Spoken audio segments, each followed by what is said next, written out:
Assalamualaikum, ketemu lagi dengan belajar bersama Mutiara. Kali ini kita akan belajar matematika kelas 5 SD. Judulnya adalah pengukuran per kuantitas unit. Selain itu, kita akan memahami arti dari kegunaan rata-rata serta mampu menghitung rata-rata berbagai besaran. Pada jam pelajaran olahraga selama 5 minggu berturut-turut, anak-anak kelas 5 berlari mengelilingi lapangan sekolah mereka. Hal tersebut dilakukan untuk mempersiapkan diri menjelang lomba maraton. Yosef dan Kadek membuat tabel beberapa putaran yang mereka lalui ketika berlari pada setiap jam pelajaran olahraga selama 5 minggu. Banyaknya putaran yang dilalui Yosef itu ada 5 minggu dengan totalnya ada 40 putaran.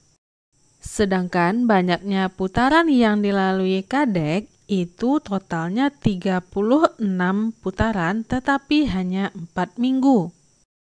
Pahami dulu tentang tabelnya. Kalau si Yosef, ia putarannya lebih banyak dan minggunya juga banyak.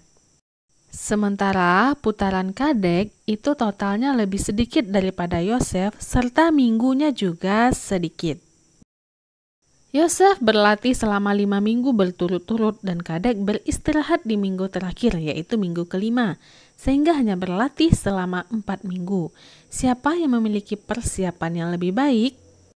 Jika kamu melihat total putaran, Yosef berlari lebih banyak yaitu 40. Apakah kita dapat membandingkan total putaran jika banyaknya minggu tidak sama? Jika Kadek tidak beristirahat di minggu terakhir, berapa banyaknya putaran yang berhasil dilaluinya? Jika Kadek berhasil melalui 4 putaran di minggu kelima, maka total putaran yang dilalui adalah 40 putaran, sama dengan putaran Yosef.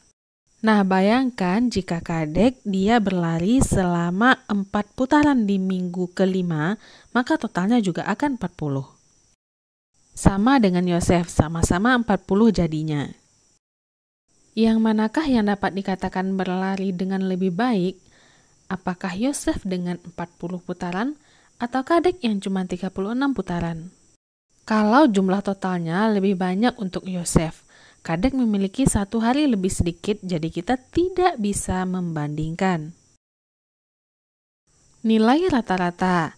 Jika Yosef dan Kadek berlari dengan banyak putaran yang sama setiap minggu, berapa banyak putaran yang dilalui setiap minggu tersebut?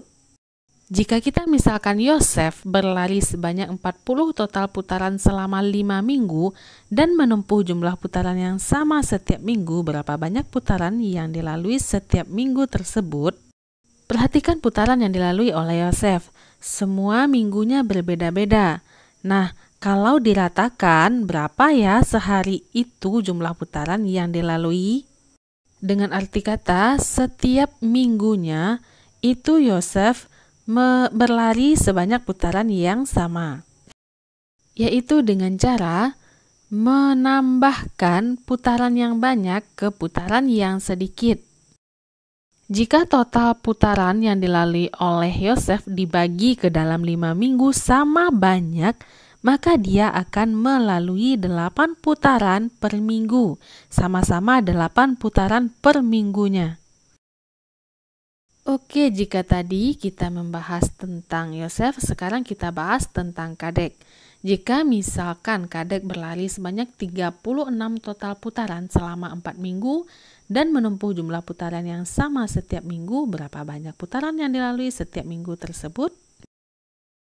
Caranya sama seperti tadi, kita bagi jumlah putaran yang banyak ke jumlah putaran yang sedikit. Dan ternyata jika jumlah putarannya itu dibagi sama banyak, Kadek melalui 9 putaran setiap minggunya. Ingat ya, tadi si Yosef itu 8, sementara si Kadek 9. Sekarang kita bandingkan, siapakah yang berlatih lebih banyak?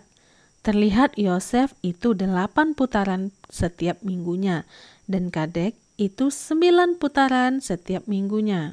Nah, kamu bisa ambil kesimpulan dari kedua tabel ini. Proses untuk membuat pengukuran dari ukuran yang berbeda menjadi pengukuran baru dengan ukuran yang sama disebut merata-rata. Jadi yang kita lakukan tadi adalah merata-rata. Kita simpan dulu cerita tentang Kadek dan Yosef. Kita masuk ke soal yang kedua. Ada jus buah dalam kotak-kotak berikut ini. Ayo buat rata-rata dari jus buah tersebut sehingga setiap kotak memiliki volume jus yang sama.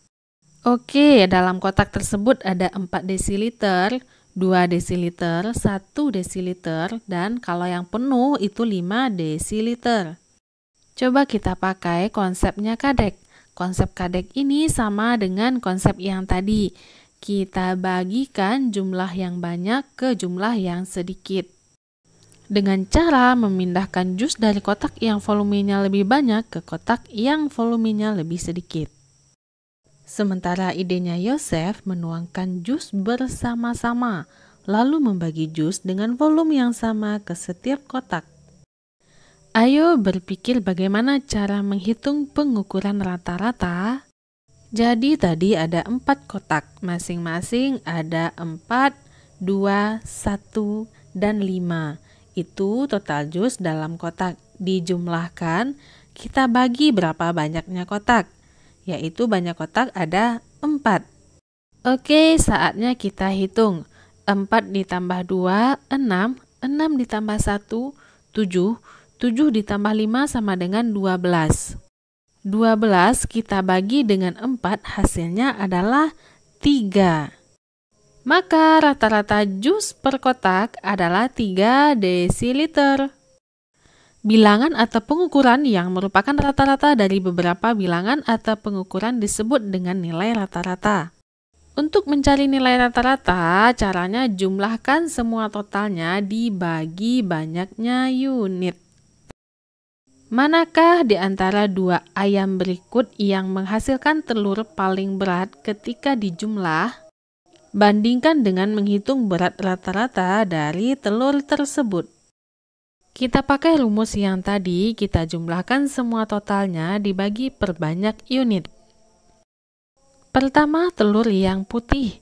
56 ditambah 58 ditambah 56 ditambah 61 ditambah 54 ditambah 57. Hasilnya adalah 342 gram. Dibagi per banyaknya telur. Kita hitung telurnya 1, 2, 3, 4, 5, 6.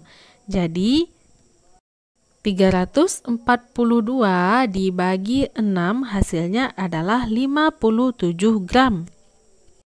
Lanjut ke telur yang di bawahnya. 57 ditambah 53 ditambah 60 ditambah 58 ditambah 56 ditambah 53 dan ditambah lagi 55. Hasilnya adalah 392. Selanjutnya kita hitung berapa banyak telurnya. 1, 2, 3, 4, 5, 6, 7.